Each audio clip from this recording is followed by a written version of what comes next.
istaklim, maka seakan-akan orang itu sholat sebanyak 100 rakaat. Allahumma amin. Bapak Ibu sekalian, di dalam kesempatan yang baik ini ulun akan menerangkan tentang bagaimana cara berbakti kepada kedua orang tua.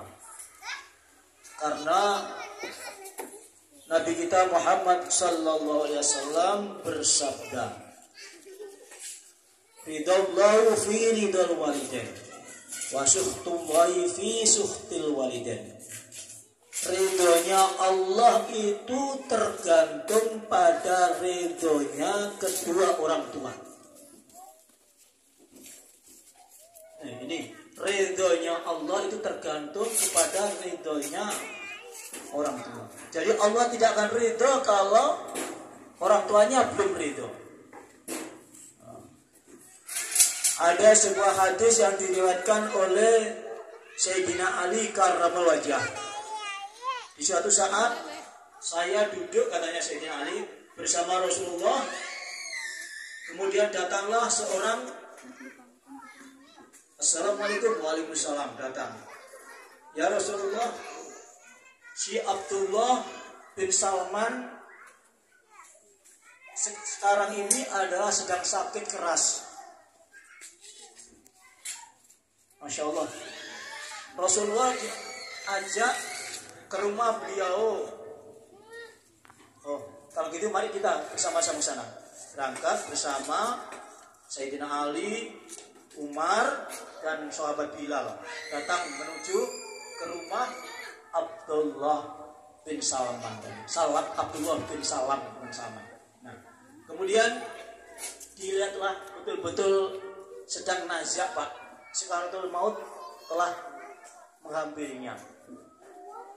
Kemudian didatangi Rasulullah itu, diucapkan di telinganya, asyhadu an la ilaha illa wahdahu la syarikalah wa asyhadu anna Muhammadan abduhu wa rasuluh. Diam saja, tidak mau jawab, tidak mau ikut, sampai 3 kali tetap diam. Masya Allah. Kemudian Bilal disuruh datang ke rumah istrinya. Ya Bilal, berangkat kamu menuju ke istrinya. Tanyakan apa perbuatannya Abdullah ini. Kemudian ditanya istrinya, Ibu, saya datang ini diutus Rasulullah suruh menanyakan hal tentang Abdullah bin Salam ini. Kalau mas saya atau suami saya ini adalah ahli sholat jamaah bersama Rasulullah, ya ahli sedekah, cuma satu,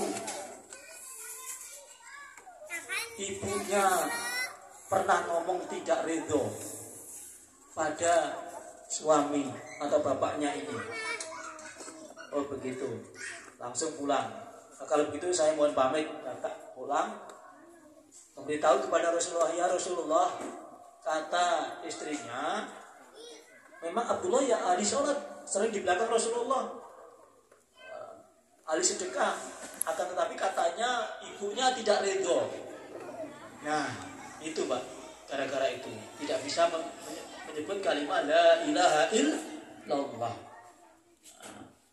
Langsung, kalau begitu kamu datang, Bilal datang kepada ibunya.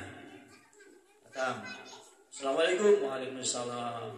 Ibu, saya datang ke sini disuruh Rasulullah agar ibu datang ke rumahnya Abdullah. Beliau sedang nazak.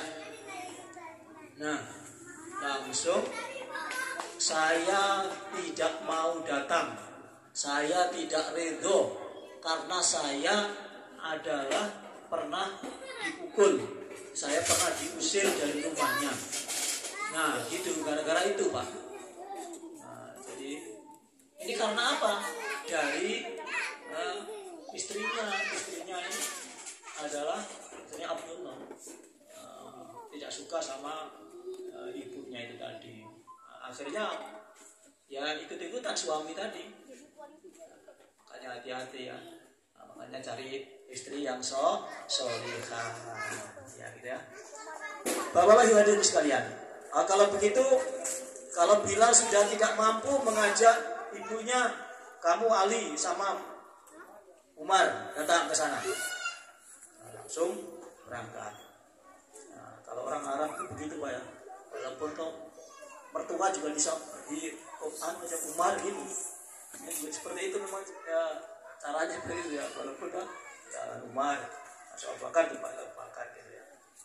Nah, kalau itu siang-siang langsung datang. Ya ibu, saya berdua datang ke sini, ibu disuruh datang ke sana oleh Rasulullah. Akhirnya betul ikut datang. Di situ juga mengatakan sama yang diucapkan di depan sahabat Bilal, tidak mau merelakan, tidak ridho kepada anaknya. Masya Allah Bu, coba lihat sampean, tidak kasihan anak pian ini seperti ini, tidak bisa menyebut la ilaha illallah. Memang Pak, orang yang berani kepada orang tua itu adalah dosanya adalah dicepatkan sebelum dia mati.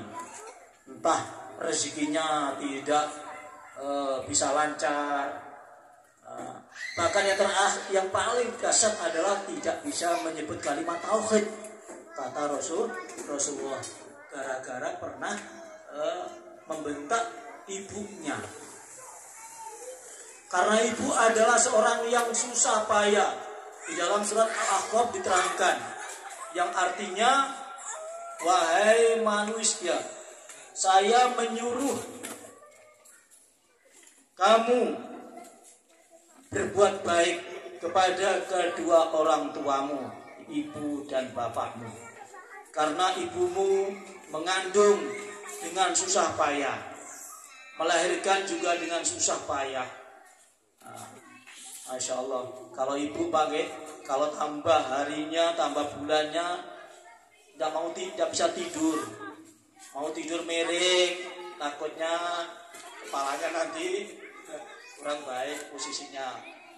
Ya selalu dengan tidur yang supaya bagaimana anak itu bisa baik.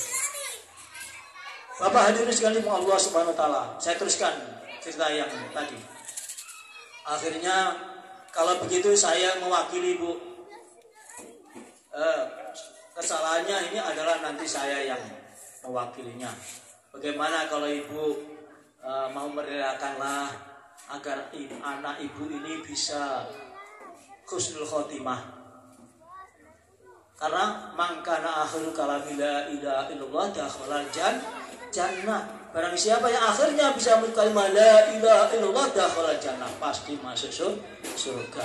Nah ini sholatnya aktif, sering sedekah, tapi tidak bisa menyebut kalimat la ilaha, sayang, tidak bisa masuk surga. Nah akhirnya Bu, Pak, ya udah Rasulullah, saya merelakan, meridhoi anak saya ini. Akhirnya di telinganya diajari syahadat asyhadu an la ilaha illallah wahdahu la syarikalah wa asyhadu anna muhammadan abduhu wa rasuluh. Langsung menjawab dengan lantang, langsung bisa menjawab seperti itu. Akhirnya langsung meninggal. Begitulah bapak-bapak hadirin sekalian yang saya hormati, orang yang selalu punya atau menyakitkan hati orang tua itu adalah akan akhir hayatnya tidak bisa menyebut kalimat tauhid kalau belum dimaafkan. Ada lagi orang alim ini, padahal orang alim, orang terkenal di situ, dilarang berangkat haji sama ibunya. tetap nyerah. Akhirnya ibunya menangis. Terus karena disiapnya berduaan, terus keluarganya juga tidak ada. Kemudian ibu berdoa, ya Allah, berilah ujian atau cobaan anak saya ya Allah. Tetap berangkat haji, langsung sampai di Mekah, Pak. Dia masuk masjid mau sholat, tahu-tahu ada pencuri dan orang-orang yang mengejar. Ya, tahu ya, orang yang mengejar adalah sama-sama mengerti masuk ke masjid. Nah, tidak ada orang lain yang ada di masjid, hanya bapak tadi. Akhirnya bapak tadi langsung dibawa ke penghulu, itu penghulu, dibawa ke Al-Gucu, Qadhi bahasa Arabnya, dibawa ke pemerintahan. Langsung tangannya dipotong, kakinya dipotong kedua-duanya, akhirnya di matanya juga diambil kedua-duanya. Masya Allah. Nah, kemudian dikelilingkan, masih dikelilingkan. Inilah orang yang perbuatan orang yang mencuri. Nah, akhirnya bagaimana bapak tadi ngomong? Jangan bicara itu. Inilah orang yang berangkat haji tidak dapat ridho orang tuanya. Itu. Jawablah seperti itu. Nah, omongkan kepada orang-orang, inilah dosanya orang yang berangkat haji tidak dapat restu ibunya. Akhirnya orang sama tahu, oh sebenarnya bukan pencurinya itu ada orang baik, itu ada orang yang sudah terkenal di sana itu. Akhirnya dihadirkan ke orang tuanya, didatang ke orang tuanya, hanya diletakkan di depan.